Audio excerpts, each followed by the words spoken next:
Labels and placards on packages and transport vehicles communicate important information to emergency responders in the event of an incident. Generally, non-bulk packages display hazard labels, while transport vehicles display hazard placards. Labels are diamond-shaped and are approximately 4 inches on each side. Placards are essentially a larger version of the label and are approximately 11 inches on each side. Some materials have more than one hazard and may require a separate label for each hazard. Likewise, a few products may require more than one placard.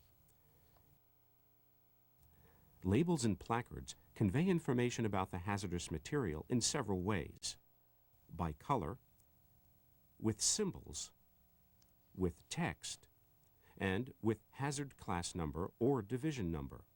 Additionally, placards may display the ID number of the material. You may also see an international placard which displays neither text nor the ID number. With certain exceptions, placards must be displayed on all 4 sides of freight containers, rail cars, transport vehicles, or portable tanks, and must not be faded, damaged, or blocked from view. Poison placard, poison 6. The shipper must offer the carrier the required placards for the material being offered for transportation, unless the proper placards have already been affixed to the transport vehicle. In some cases, the shipper must affix the placards. Most hazardous materials must be described on a shipping paper. Shipping papers communicate the hazards of the material and must include the following information: proper shipping name, hazard class or division, identification number, and packing group if assigned. This is known as the basic description.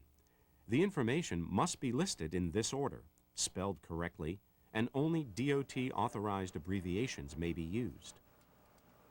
An emergency response telephone number must be noted on the shipping paper. The shipping paper must show the quantity of the material by weight, volume, or other unit of measure. Additional information may be required on the shipping paper. For example, DOT exemption number if the material is being shipped under an exemption, and RQ if applicable. Other additional information which may be required on the shipping paper includes limited quantity, poison inhalation hazard, and zone A, B, C, or D as appropriate, technical name or names of contents, radioactive material, hazardous substance constituents, and residue last contained. Non-regulatory information concerning the material, such as brand or trade name, may be included, but must be listed after the required DOT hazardous material description. If a shipment contains both hazardous and non-hazardous materials, the hazardous material must be entered on the shipping paper in one of the following ways. 1. The hazardous material must be listed first, or 2. It must be printed or highlighted in a contrasting color, or 3. It must be identified by an X or RQ if appropriate in a column headed HM. Complete and accurate information on the shipping paper is critical for effective emergency response. Emergency response information must be available at all times while the hazardous material is in transportation, including storage, loading, and unloading incidental to transportation.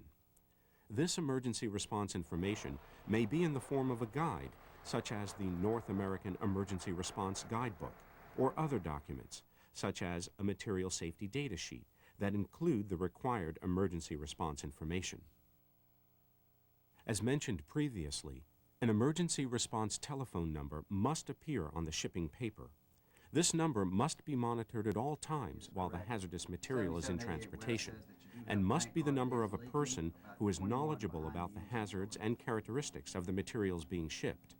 This person must be capable of providing incident mitigation information for the hazardous material, or have immediate access to someone with that knowledge. Finally, a signed shipper's certification is required on most shipping papers. The person who signs the shipping paper certifies that the information is complete and accurate, and that the materials have been prepared for transportation in accordance with DOT regulations. Did you just pick a load up? Doing the pesticides again, huh? Proper loading and securement are essential elements in the safe transportation of hazardous materials. Incompatible hazardous materials may not be loaded or stored next to each other. Can't put this on my truck. I got flammable material on here and this is an oxidizer. Hazardous material shipments must be blocked and braced to prevent movement during transportation. Despite all precautions, accidents do happen.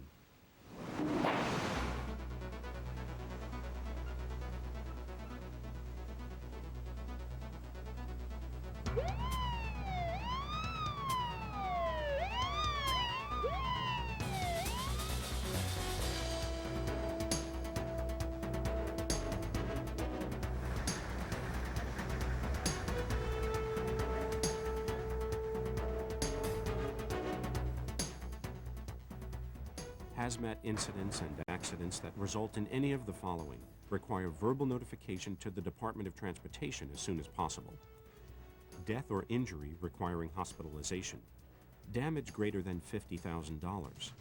An evacuation of the general public that lasts an hour or more. Shutdown of a major facility or transportation artery for an hour or more. Or change in the operational flight pattern or routine of an aircraft. Report these incidents and accidents to the National Response Center at 1-800-424-8802 and follow up with a written report within 30 days. A written report is also required for any incident involving the release of a hazardous material, regardless of the seriousness of the incident. This video is not all-inclusive. We have not discussed exceptions for materials of trade, agricultural operations, limited quantities, other regulated materials, consumer commodities, material-specific and operational-specific requirements. Remember, you must also complete function-specific training and safety training, as well as driver training if you will be operating a motor vehicle transporting hazardous materials.